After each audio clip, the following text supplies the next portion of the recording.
Jerry Rice joining me now on 49ers Talk. Thanks so much for taking the time. We've got just a whole load of stuff to talk about. I want to start big picture with the 49ers right now, Jerry. 2-3 on the season. We all know what the expectations were coming into the year. What are your thoughts on how this team has performed so far? And then also looking ahead to the rest of the season after this bye week, what do you think the expectations are now? Well, I think the expectations are still high. And, we lost the last 3 games, but I felt like we had opportunity to win those football games. So it's going to be up to those players to basically take over the team and say, hey, look, we have to win. We have to win by committee. We have to go out. We have to execute the game plan and get a win. A win can cure so much. It's amazing because it's like once you get that one, win under your belt after, losing 3 football games, that could be the one game that turn your entire season around.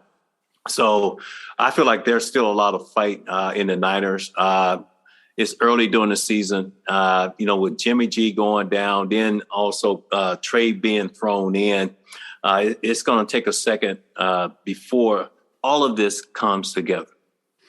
Yeah, since you brought up Jimmy Garoppolo and Trey Lance, I know you've been asked this a million times, but we haven't had the chance to discuss it here on 49ers Talk. So you were obviously there for the transition between Steve Young and Joe Montana. What was that like behind the scenes, both in the front office and then also within the locker room? Was it difficult? How did that play out for not, we all saw the forward facing product, but what did it look like behind the scenes? Well, it's kind of hard to really compare the two because Joe, he was at the top of his game. Then as Joe got older, and this happened to me too, the team wants to go in a different direction. So here's Steve Young. We could tell there was something going on, but as players, you still try to stay focused and just pay attention to detail and do what you have to do from your position. So I'm sure the players know what's happening with Jimmy G and also Trey Lance. Now, can this work by committee with both, going back and forth with quarterbacks? It happens. You see it all the time in college. I'm one of those guys. I always felt like you needed to know exactly who that guy is. Yeah. And that you had to build around that guy and you had to do whatever you had to do to make that individual, perform at his best on the football field.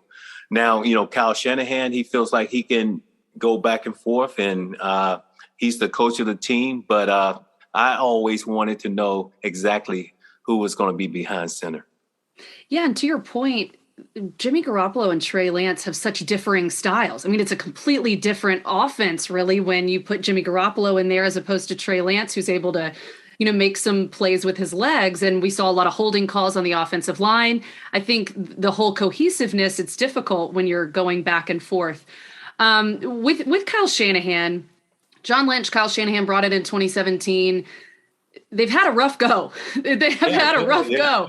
They had a really good season in 2019, make it all the way to the Super Bowl. And that was kind of the saving grace. That was what this whole thing was building towards. And now it's almost like they're back to square one. It seems that people are getting a little frustrated, especially after the week 5 loss. You saw a lot of people kind of questioning Kyle Shanahan's play calling and some of those things. Do you think that that's fair? Where do you stand with Kyle Shanahan and John Lynch and everything that, so many losing seasons outside of 2019?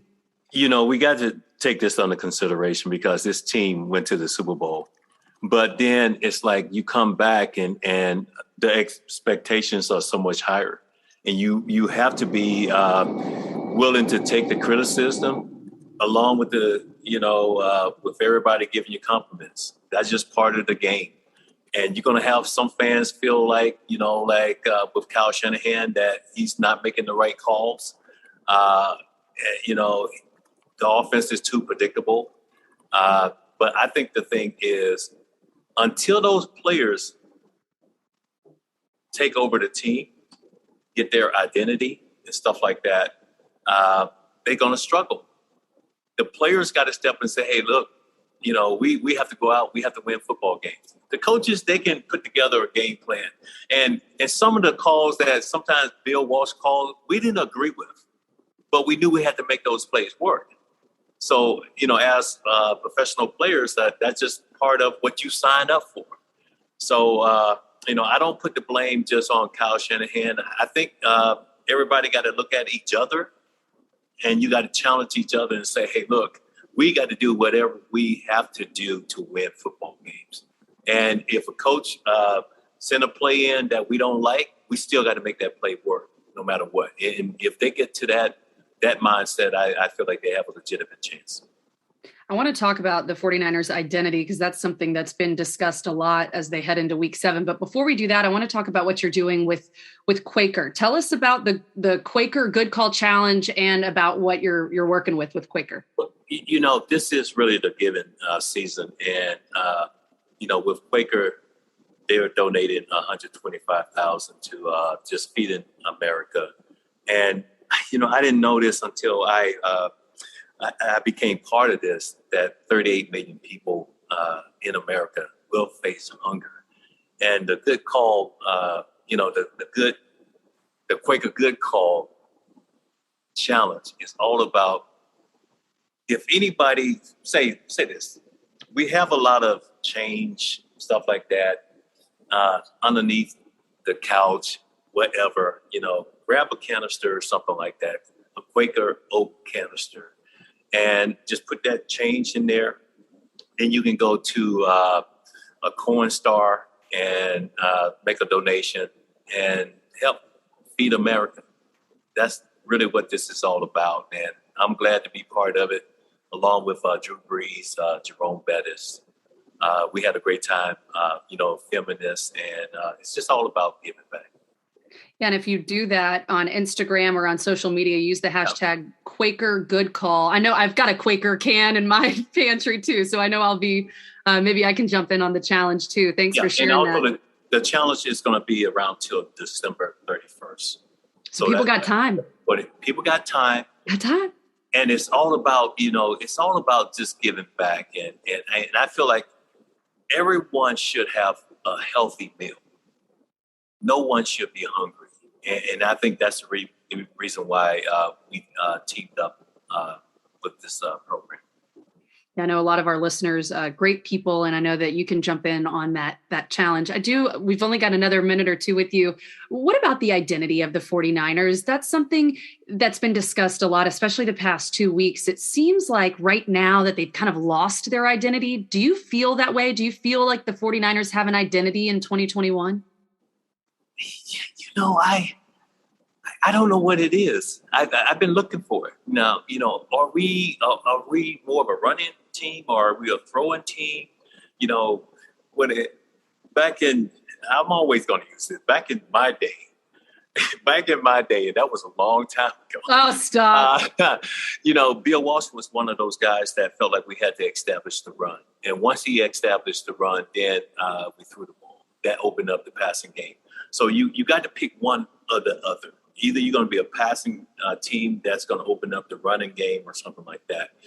And I just feel like they're searching right now. They really don't know exactly, what they want to do or, their identity and stuff like that. But they need to figure this out real fast because the season is not going to wait for them. Yeah, and the games are going to get much harder.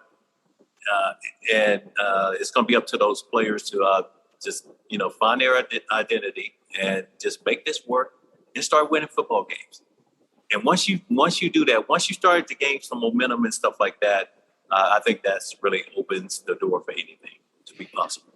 Before I let you go, the identity so far really has been Deebo Samuel. He's been the 49ers offense outside of the good play of the defense. But I got to get your take on the new 49ers star receiver in Deebo Samuel. What have you seen from him this season? He's had such a successful start to 2021. But what I see from Deebo is that he's having fun on the football field. And, he's going to make those difficult catches over the middle. And he's going to look for contact. He's just like George Kittle. He tries to run over people. But I think he shows, too, that he has that big play ability. And if you get him the ball, he's going to put points on the board. So he's having fun right now. So if that's the identity, let's go to Deebo Samuel just a little bit more. Let's get him going, early during the football game. Then I feel like that's going to open up the door for other opportunities.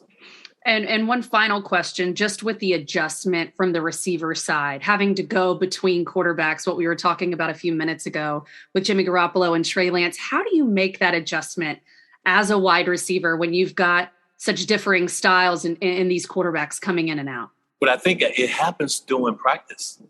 I mean, during the week, because you get the opportunity to work with this guy all week long, and you guys become familiar with each other. It's almost like, you could read his body language.